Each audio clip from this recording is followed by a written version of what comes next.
Mr. Danielson will be filming us today. So thank you for being here, Bruce.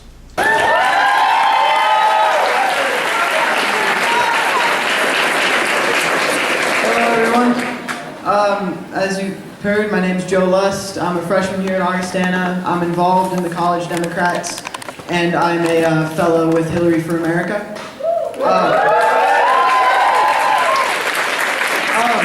I'm here to talk to you today about the importance of volunteering in the upcoming election. Now more than ever, we need a leader who has experience and understanding in our political process. A leader, a leader that has that will fight for all of us, not just a few of us. A leader who has a proven track record of trying to bring our country together. And I believe Hilary Clinton is that leader.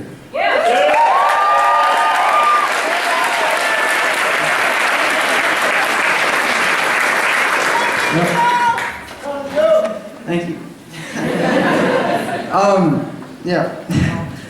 From her time as First Lady to her time as Secretary of State, she has fought for the idea that everyone, no matter their race, religion, or socioeconomic status, deserves the right to have a fair shake at life.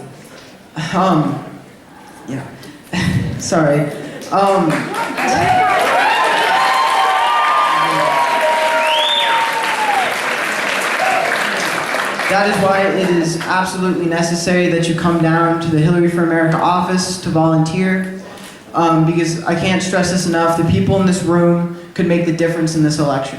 And I'm not just saying that you can make the difference for Hilary Clinton, but you can make the difference for Democrats up and down the ticket. Because when Hilary gets into office, we want Democrats on Capitol Hill, we want Democrats in Pierre that are ready to make meaningful change for this country.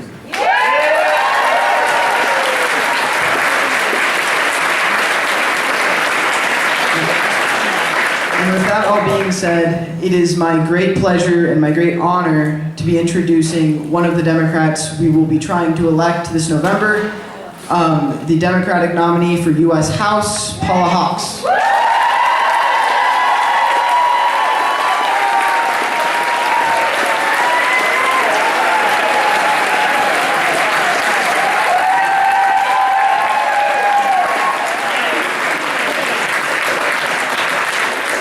Thank you, and really quick, one more, just quick round of applause for Joe. That was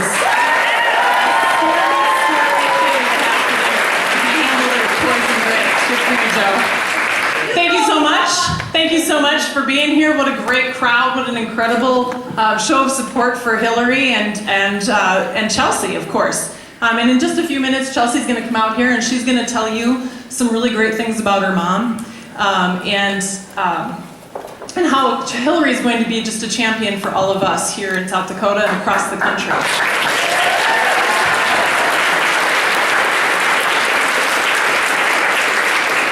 One thing that I know for sure, and I know that Hilary knows this as well because she's been doing this for all of her adult life, but it is hard to run for public office. I've only been doing it for 5 years, and I'm telling you, it's tough. One piece of advice that I get over and over again from people is don't ever let your family read the comment section in social media.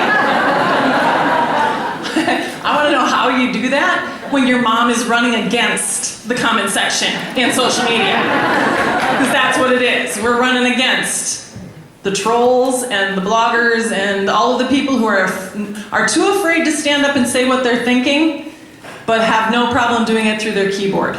That's who we're fighting.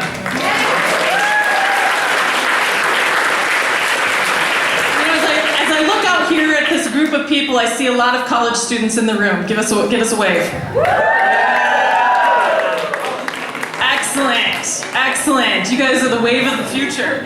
And as I look out at you and I see all of these bright and optimistic young people, I have to be perfectly honest, I'm both terrified, don't take that the wrong way, but I'm also really inspired to see all of these young people.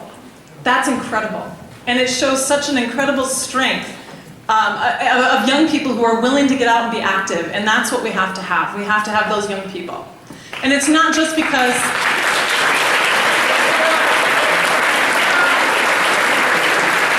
It's not just because because I have a young daughter who is only a couple of years away from heading to college. Although I am a little bit, trepidatious about that. I get a little bit worried about whether or not she's ready to face her adult life. Is she ready to go out there and pursue her dreams? And I know that she is, but I am also fearful of a couple of things. I'm terrified in the sense that I think we are leaving your generation an incredible burden. We have some challenges that you're going to face and that you're going to have to overcome. And we have to give you the tools to make that possible. Things like inequality of income. Things like global warming, an unstable world. All of these are things that I wonder if you're ready to face. Are these challenges that you are ready to face? That fear for me, however, does not last very long. Because I know that you are. I see the optimism. I see the excitement. I see the enthusiasm that you have for what you are doing for yourselves and what you're doing for your state and your country. And the fact that you are here to support the first woman president of the United States is proof of your excitement.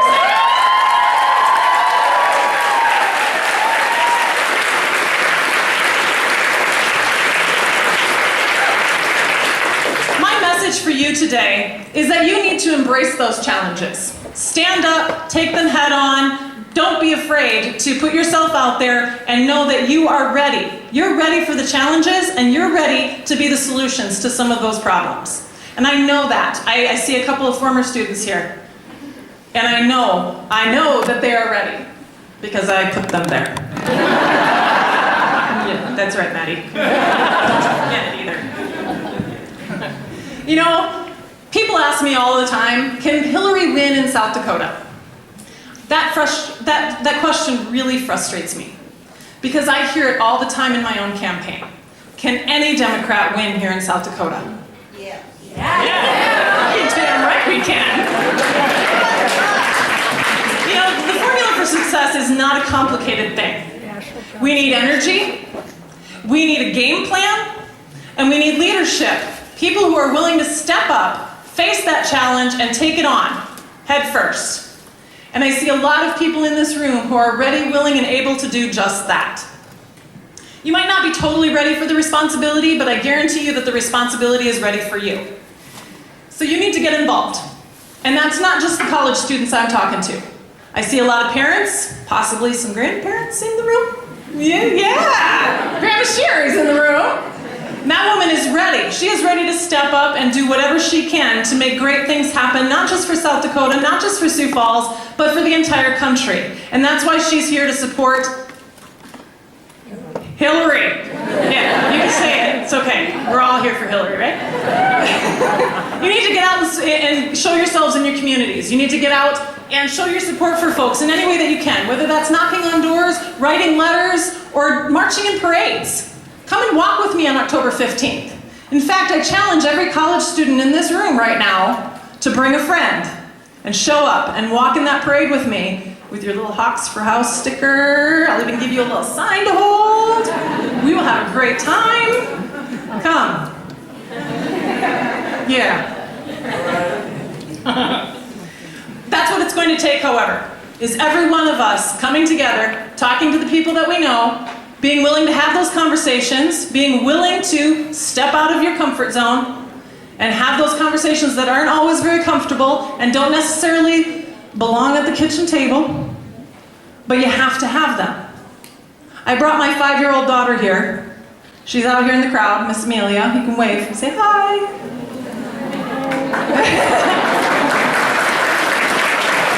I bring her here because it's absolutely essential to me that she understand the importance of being involved. I could leave her home with her dad, and she could play games and play with her puppy and do all of that, or I can bring her here and get her involved. And that's why every one of you is here. You're here to get involved. And that's why Chelsea's here. She's here to get you involved, because there is only one candidate who wants to put you in a position to succeed. Only one candidate who wants to put you in a position where you can have a lasting impact on the world. There's only one candidate who's ready to fight for you. There's only one candidate that wants to reduce the cost of tuition and lower interest rates for students like all of you in this room so that you don't start your adult life with a mountain of debt.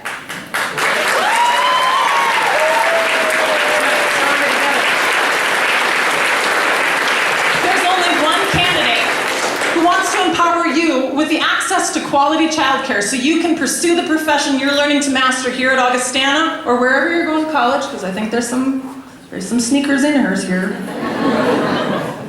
without having to give up the family that your job is supposed to provide for.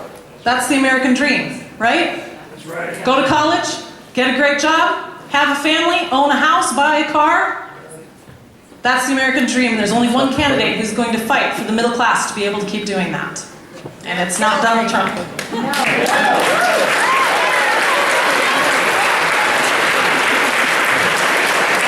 only one candidate who's ready to meet the challenges we face head on. Only one candidate with the experience and temperament to lead. Only one candidate who is looking to the future. Not with her head down, not focusing on what we can't do, but with her head up, focusing on what we can achieve.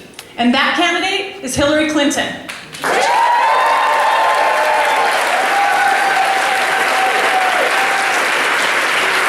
I hope you're ready for her because I am. And I hope you're ready for Chelsea because here she comes.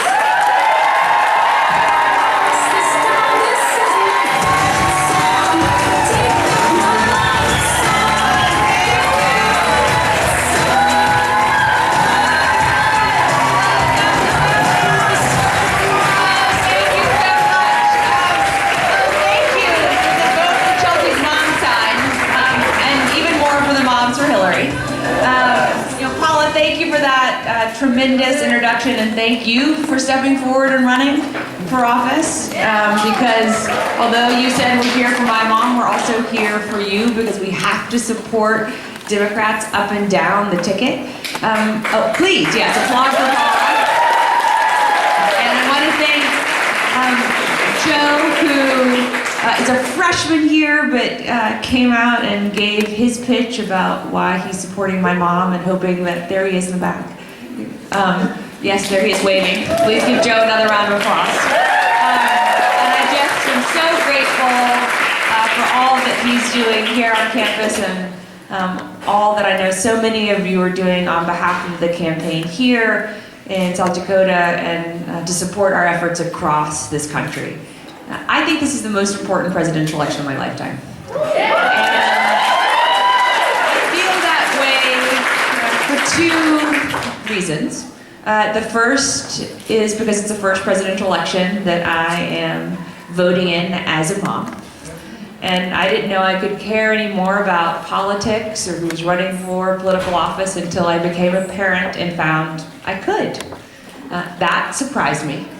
Because I grew up spending a lot of time at events like this. I grew up spending a lot of time waving signs like many of you were doing earlier, and when I was a little girl waving American flags, and a lot of time volunteering in my dad's campaign headquarters when he was running for governor of Arkansas, answering phones, stuffing envelopes, back when that was a big part of organizing. And yet becoming a parent has just intensified everything I cared about already and makes this election so personal to me. Because as proud as I am of my mom, and I'm really intensely proud of her, this election is first and foremost for me about my children. I have a daughter, Charlotte, who just turned 2 last week, and a son, Aiden, who's 3.5 months old.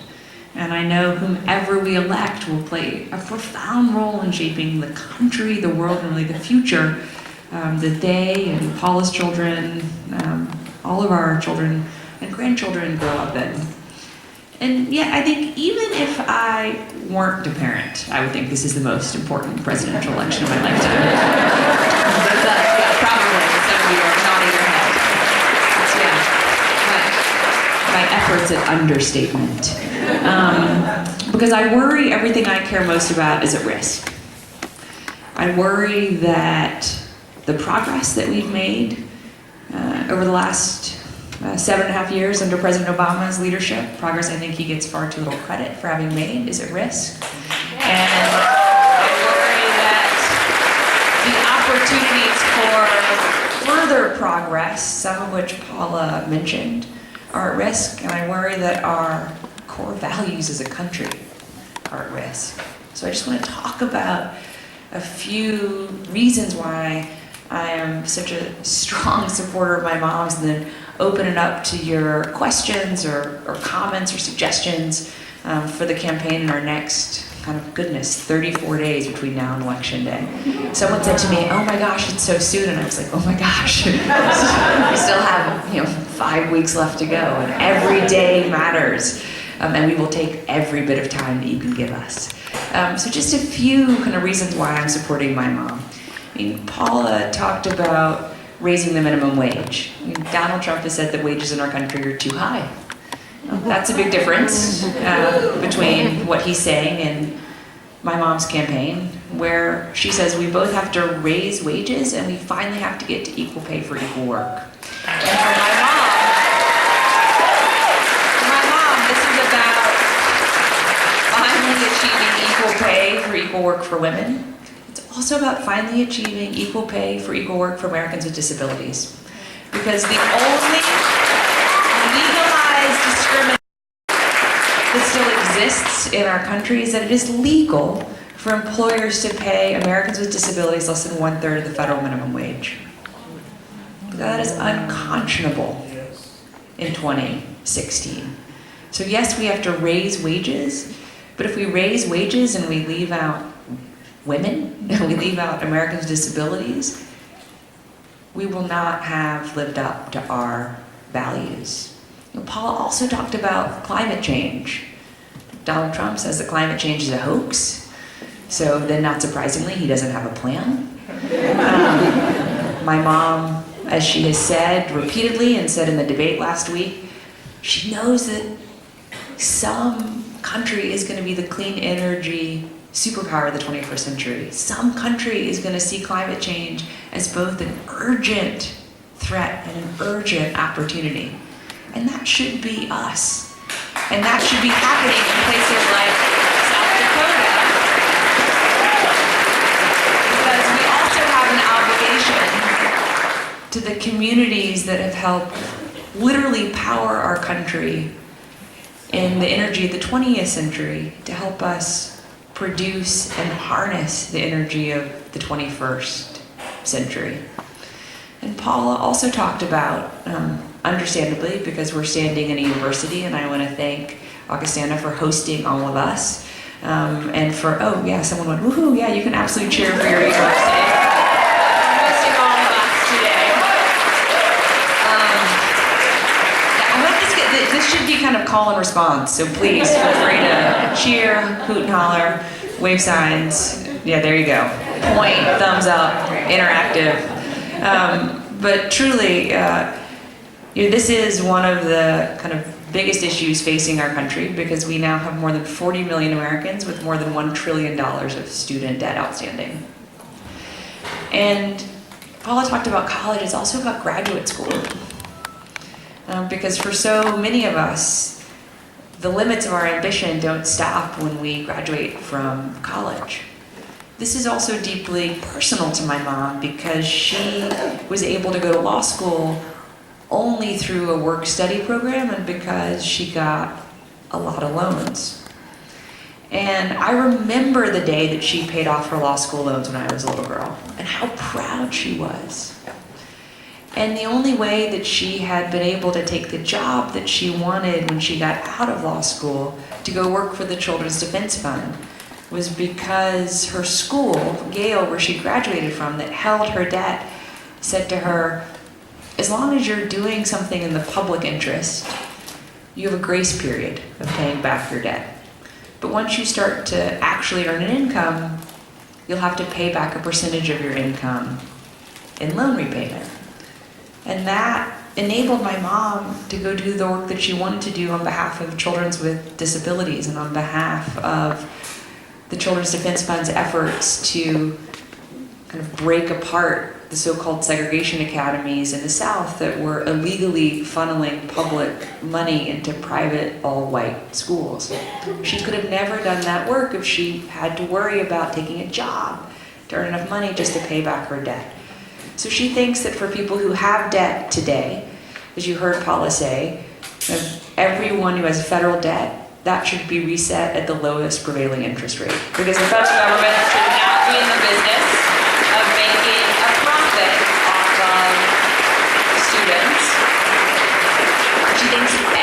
everyone should be able to repay their loans as a percentage of their income, and that people who are engaged in public service, if you're a firefighter or a doctor, a nurse, a police officer, a public interest lawyer, particularly if you're working in a high-need area like on a Native American reservation, that service itself should count as loan repayment. We already have programs like that in our country that we know work. We need to build on them and expand them. And she thinks that anyone who wants to go to a community college should be able to do so tuition-free, and that anyone who comes from a family making $125,000 or less, which are most families here in South Dakota and across our country, should be able to go to public college or university tuition-free. Now, she calls her program the New College Compact. I think that's a little bit kind of underselling it because it also includes graduate school. But she does expect as part of the compact that states will stop cutting funding for higher education. She hopes they also ultimately will invest more, but at least they have to stop cutting funding. Because we know that public investments in education, whether we're talking about college or elementary school, middle school, high school, or early childhood education, are among the best returns on investment that we can make for all of us. So we have to make those choices together. So those are just a few of the policy reasons I'm supporting my mom. I also do think our values as a country are at stake. And when we say that our children are listening and our children are watching, that's not rhetorical. I was in Pennsylvania a few weeks ago and had a conversation with a mother that I think about all the time. I was at an event similar to this, and afterwards I was thanking people for coming, and of course I was urging them to register and vote for my mom. And a woman said, "Can I share with you one of the reasons why I'm here supporting your mom?" I said, "Of course, thank you for sharing your story with me." She said, "I immigrated to the United States 12 years ago from Guatemala. I, at the time, had a 6-month-old son, and I came here to give him and our family a better life." She said, "We're both now American citizens. He went back to school at the time she was telling me the story less than 2 weeks ago. In his middle school, in less than 2 weeks, he's already had 3 kids say to him, either go back to Mexico, or I can't wait until we build a wall to keep people like you out." And so when we hear that incidences of bullying are going up, bullying motivated by people's perceived gender or race or immigration status or LGBT identity, those are not statistics. Those are kids and families' stories. And I just never thought I would see in my lifetime the now almost normalization of hate speech from Donald Trump and his campaign that is fueling this. And so, thank you. So love Trump's hate. And I think we have to send a really strong signal on November 8th that that's not just a slogan, that love Trump's hate is who we are as a country. So I just am grateful to all of you who are already supporting my mom and volunteering for her campaign and supporting Paula and other Democrats across South Dakota, because truly every door knocked on, every phone call made really matters, because every vote really, really matters, particularly in this election. So I would welcome your questions, your comments, your suggestions, parenting advice. You laugh, but I was in Iowa before I came to South Dakota, and when I last been in Iowa, my daughter was teething, and I admittedly went on a little bit of a tangent about how she was teething, and this man raised his hand and said, when my children were teething, we let them chew on frozen blueberries, and that advice changed our lives. So, parenting advice, suggestions for the campaign, questions for me about the campaign or my mom. Yes, ma'am, I saw your hand first. Thank you. Welcome to Sioux Falls, and thank you for taking questions.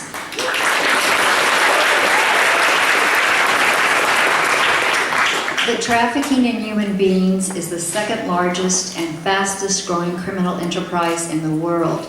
It enslaves approximately 29 million men, women, and children. It generates approximately $35 billion a year for the traffickers. Here in South Dakota, Chelsea, it has absolutely decimated Indian country. Our Native American population is 10% of the state, and yet they average between 40 and 60% of the victims. Trafficking and the methamphetamine addiction epidemic that's going on in this state has really caused a lot of problems. Here in South Dakota, we're home to the Sturgis Motorcycle Rally, and in a couple of weeks we'll be inviting hundreds of thousands of men into the state to hunt pheasants. These two attractions really have a negative effect on the state of South Dakota. I had an opportunity to visit with your father on the subject a few months ago, and he assures me that Hilary is very well aware of the problem. And as a new mother, I would just urge you to start early with teaching preventive tactics to your children and raising little Aiden to understand and respect women. We really do need to start with the male population. Until there is an end to the demand, there will always be a supply. Thank you very much.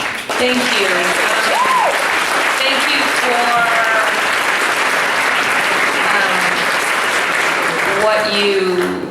what you shared about challenges here in South Dakota that also are challenges across our country. Human trafficking is something that my mom worked intensely on at the State Department. Both intra-United States human trafficking is part of the larger human trafficking initiative that President Obama launched now I think 5 years ago, as well as efforts to stop trafficking across our borders. And one of the things the Obama administration did is work to provide more funding to local law enforcement and prosecutors' offices to increase training for what needs to happen, to identify possible victims for the particular type of kind of rehabilitation and care that victims of human trafficking need, kind of that we have to treat kind of women, children, and men who have been trafficked holistically. We certainly do not want, as historically as too often happened, trafficking victims to just be defaulted into the criminal justice system and to be penalized and victimized again. So this is an area where I'm grateful to President Obama for having a kind of a whole government approach to what we need to do.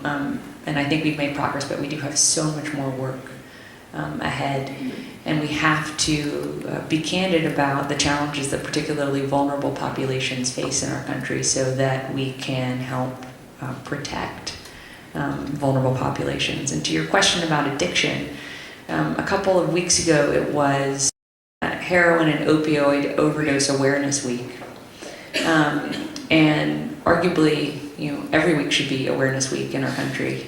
We lost 47,000 Americans to overdose in 2014, the last year we have real data for. This is a public health crisis in our country, and we know, you mentioned methamphetamines, it's not only heroin and opioids that we have to address. My mother's the only person running for president who actually has announced a comprehensive addiction treatment and recovery agenda. She thinks we have to be investing more in treatment facilities at the local level, particularly given we now have so much evidence of painfully long wait times where people are saying, I want help to recover, I know I need help to recover, and then they're being told they have to wait 3, 6, sometimes even 9 or 10 months. That's not a good answer for anyone. And we need to be looking at some of the local models where drug courts are diverting non-violent offenders into treatment and rehabilitation programs and not to prison. because we want to ensure that, again, people are getting the treatment that they deserve and not kind of treating our prison system as our default kind of mental health and recovery kind of place, which is what has happened too often. So we have a lot of work to do. And kind of the last piece is we need more research into what helps people recover from addiction.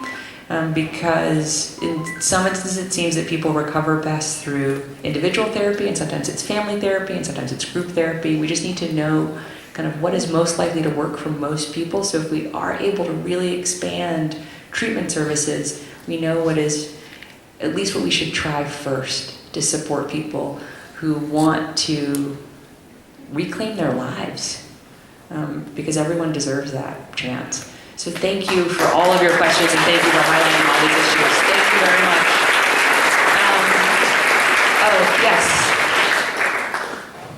Yes. I'm sorry, I don't know anyone's name, so. My name is Sophia. Sophia, so I just have to generally point and say yes. Yeah, I'm long I'm hair. a senior. And so I had a question, just as a college student, like pretty much every college student, I don't have a lot of money. And one concern that I do have is contraceptive access. I think that a lot of people at this age are sexually active, and contraceptives are expensive. A Nuva ring can cost $60 or $70. Does Hilary have a plan to decrease the cost of contraceptives and make them available for college students and for people without means? I know California Medicaid offers for people under 19 free contraceptive care, but South Dakota doesn't have options like that. Planned Parenthood here does in fact charge both for visits and for contraceptive care. And that's something that, first off, needs federal funding. We need to fund Planned Parenthood. And then second,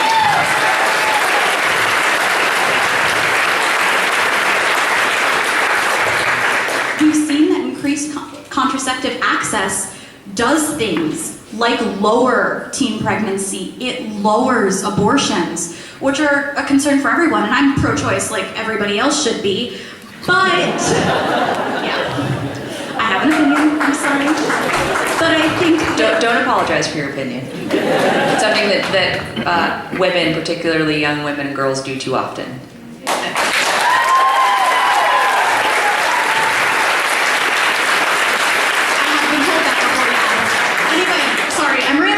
But what are Hilary's plans to make contraceptives more accessible, especially for young women, not just condoms, but hormonal and other types of more effective contraceptives that women can control themselves? So Sophia, thank you for asking this question. I don't know how many events like this I've done. I've lost count. And how many interviews I've given, I've lost count in this campaign cycle. You were the first person to ask me this question. And so I'm so grateful that you asked it. And I also candidly wish that I could tell you you were the 100th person that had asked this question, because I think this does go directly to kind of our agency. As you may or may not know, when my mom was a senator, she led the fight against efforts at the time to make contraceptives only available through prescriptions. So maybe a dozen years ago now, although it could have been 10 or 15, but I'm going to just go with roughly a dozen, there was a major effort by Republicans in Congress to kind of put contraceptives behind kind of the prescription wall, literally, so that people would have to go to a pharmacist every time to get whether kind of Plan B or other forms of contraception that had been kind of moved outside of the pharmacist's window. And I'm really proud of that, and it's not something that often gets discussed, but I think this goes directly to kind of what my mom means when she talks about women's rights as human rights. So kind of what does then kind of that mean in reaction to your question? So a few things. One, we have to finish the work of expanding Medicaid around the country, because most of the coverage gap, so now we're at 91% healthcare coverage, which I think is pretty amazing. That's the highest we've ever had in our country by far. And most of the kind of remaining 9% are either kind of relatively younger, healthier people who haven't signed up, or people who live in states that haven't taken federal funding to expand Medicaid. I'm not naming any names. And so trying to think creatively about kind of, since the federal government subsidies didn't sufficiently incentivize, clearly, unfortunately, states to expand Medicaid, what can the federal government do kind of recognizing that? And right now, the federal government, the Health and Human Services Department is in conversations with Houston, because Texas also said no to expanded Medicaid funding, and maternal mortality has gone up in Texas, partly because Planned Parenthood has also been under assault in Texas. Access to abortion. And so, can Houston set up its own effective Medicaid program kind of with the federal government? And I think we're going to know in less than a year kind of if they can figure that out. And if they can figure that out, hopefully that creates a model for other cities, other counties, to say to the federal government, even though our state isn't expanding Medicaid, can we partner directly with you so that we can expand Medicaid to extend healthcare coverage, including on things like contraceptive coverage? So I think that's a really important part of the answer. I think another important part of the answer is in your question. We have to support Planned Parenthood. If we look at what has happened in the assault against Planned Parenthood in the last few years, and we see direct consequences not only in a woman's ability to access reproductive health services, but a woman's ability to access health services generally. So if we kind of look just at the map of our country, and we look at kind of where people live, and we look at where either more restrictive abortion laws have been passed at the state and local level, and we look at places where Planned Parenthood has either been defunded as part of that, or kind of as a backdoor way to achieving that. And by the end of 2016, if the additional laws that Planned Parenthood expects to be passed this year at the state and local level are passed, we think about 50% of American women are going to live in places where they have fewer healthcare choices and access than even was true 5 years ago. So we are losing ground in this area, which is why it is so important that the federal government provides funding to women's health care, whether it be through Planned Parenthood or federally qualified health centers or other places, and ensure that contraceptive coverage is part of that, because it is not an option. It is part of enabling us to make the right healthcare choices for ourselves, period. No pun intended. Thank you. Other questions? Oh gosh. Yes, the tall man. Oh yes. I'm sorry, that's so terrible. You must often be called the tall. What's your name? I'm Will. You're Will, and you're raising your hand for? For me. And you are? I'm Luca. Hi, Luca. Hi. So in the past couple of years, minorities that have both moved to come live in America and those who are born here feel very unsure of their place in the larger American story. Partly because of the very divisive rhetoric we've heard in this presidential cycle, and very much so to do with the things that have been exposed to us with social media and with now the access that we have with smartphones and that sort of thing. And especially in the Midwest, where there's so few of us, we feel like we've been locked out of that larger national conversation. So I'd be very interested to hear how you feel that the next president, what they should do to ease that tension. And more specifically for us, what do you feel is the role that the campus should play in giving us a platform to be a part of that conversation? So thank you for your questions. I would say, to your last question, you know the answer to the last question better than I do, because you know your campus better than I do. I'm grateful to be here. I've been here for maybe an hour. No, but you're laughing, but I mean that actually quite seriously. You know more about what you need to have your voice heard than I do.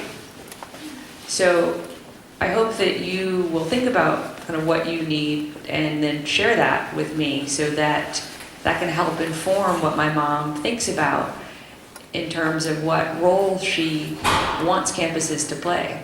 And that's easier in public universities and college campuses because they rely on public funding. And so both the federal and state government can often mandate certain policies, practices, trainings. Whereas in private universities, unless there are kind of large ROTC programs or NIH research grants, which does cover a significant portion of the private university population, but not all private universities. The hope is that if kind of the president leads by example and helps sort of set standards, that then the vast majority of schools that receive significant public funding are following, that puts positive pressure on private universities to also follow suit. But you know better what this school should be doing so that your voice is heard than I do.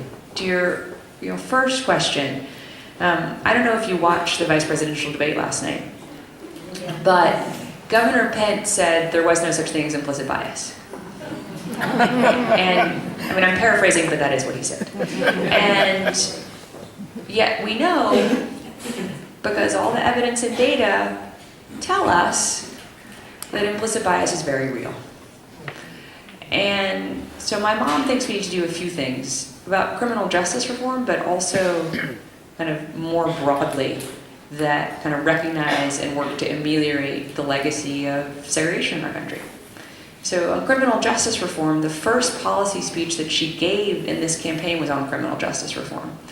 And her commitment to these issues stretches back from before I was born. One of the things she did when she was a lawyer for the Children's Defense Fund was to get young men, and largely young African-American men, who were trapped in the adult prison system in South Carolina back into the juvenile system for their safety, but also so that they could access their constitutional right to an education, and so that if their sentence allowed it, they could get out when they turned 18 and they weren't just caught in the federal penitentiary system forever, or the state penitentiary system.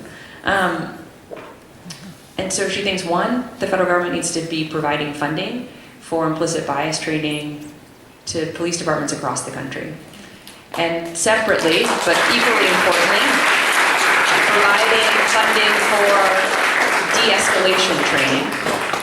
And yet, an important part of this is recognizing that along with funding for those two areas, as well as funding for body cameras and patrol car cameras, local police departments still have to make the decision to take that funding.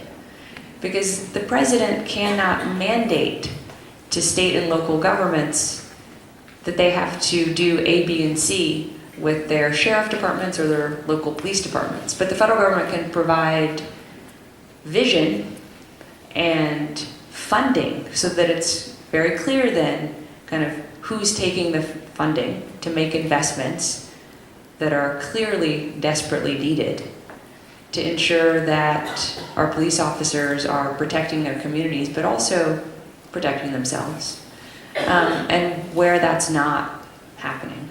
And the second thing that needs to happen is that I hope kind of you and everyone who cares about this issue is asking these questions of people who are running for mayor, city council, your district attorney, your state legislature, your governor, because if you do kind of want implicit bias training and de-escalation training and body cameras and patrol car cameras, and if you also want to tackle gun violence prevention, which is connected to this, a lot of that has to happen at the local and state level. The other part of the answer to your question, I think, is that we can't see this only through the lens of criminal justice reform. So this also relates to how we think about our public school system. It relates to how we think about climate change. Because if you think about climate change and we think about kind of our environment more broadly, we think maybe 500,000 kids in our country that are at risk of lead poisoning. The vast majority are kids of color. What is happening in Flint is not an isolated incident. If we look at the asthma burden in our country, the vast majority of children who have asthma live in poverty, and a high percentage of them are children of color. So we need a president who understands how all of these things are connected, and I'm really proud that my mom, I think, was the first presidential candidate ever to give a speech and to have a platform on environmental justice and on climate justice. Because yes, criminal justice reform is a huge part of the answer to your question, but it is not the entire answer to your question, and I think we need a president who really understands that. So thank you for your question. I hope you tell your university what is needed here. Okay, last question. Yes, sir, in the front. Thank you. First of all, I'd like to thank you for being here in Sioux Falls. My question is, well, I'm a Coast Guard veteran, and Thank you very much. I'm the only Coast Guard person here. I think there's another one because I volunteered at the VA. But there's a program that's called the HUD-VASH program. And I don't know whether it was mentioned, I don't know whether it was initiated by your dad or by President Obama, but it's a program where the veteran that's homeless, he can pay 30% of his income, or sometimes, no income, but he's still placed in a house. And I was just wondering, because sometimes the apartment complexes, they will refurbish the apartment, or there's stores and things that are built up around them, that makes the market value of the apartment go up. And and I go to places like Philadelphia or DC and even Mobile, Alabama, where you can see vacant housing, just sitting there. And I was just wondering, is there a plan to maybe reconstruct or the HUD-VASH program, or to come up with another program to keep the veterans off the street? Because we serve the country, and there are still thousands and thousands of veterans that are still homeless and on the street. And I'm just wondering, is there a plan, in the Hilary Clinton campaign for that? Thank you for your question. Oh, thank you. Thank you for your question, and thank you for your service.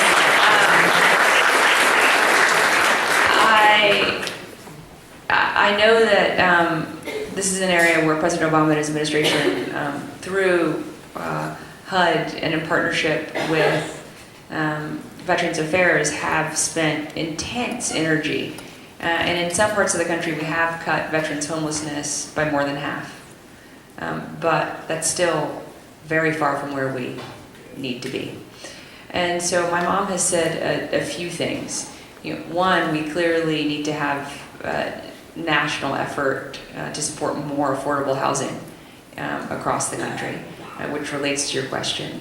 And two, we need to recognize the reasons why so many veterans become homeless in the first place, to stop veterans from becoming homeless, to ensure that veterans are getting the physical and mental health support that our veterans deserve. She has, when she was in the Senate, she worked to increase funding for the VA, and I was horrified by the remarks that Donald Trump made recently about our veterans and PTSD. We need to not be stigmatizing PTSD. We need to not be, as my mom said yesterday, acting as if kind of physical health is only from the neck down and mental health is from the neck up, and really it's all of our health. So we need to do more to expand capacity in the VA, and for veterans who don't live near a VA facility to come up with a voucher program or something similar, so that veterans can access the mental and physical health care they need where they live, and not expect our veterans to drive hours and hours and hours and hours, which we currently do. So yes, we need more affordable housing. We need to keep doing what HUD clearly has done, is working in partnership with the VA until we get to know homeless veterans. We should keep focusing on what works. But what's often not talked about in this conversation is we need to have more of a focus on preventing veterans from becoming homeless in the first place. Because that's really what we owe those who have served our country. So thank you for your question. Thank you all for being here. I hope all of you are registered to vote, and if you're not, I hope you'll register by October 24th here in South Dakota, and I hope you will talk to all your friends about what is at stake in this election and ensure people do come out to vote early here in South Dakota or on election day. Yes, vote early. There you go. Love the sign. And just really, thank you all so much for spending time with me today. And we keep working a little bit on coming to the break. Thank you very much.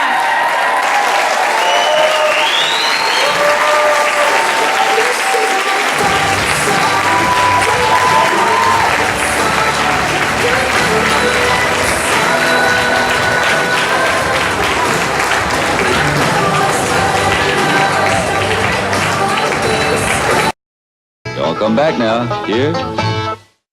Security, escort this gentleman out, please. Come on, Soda Pop, let's go.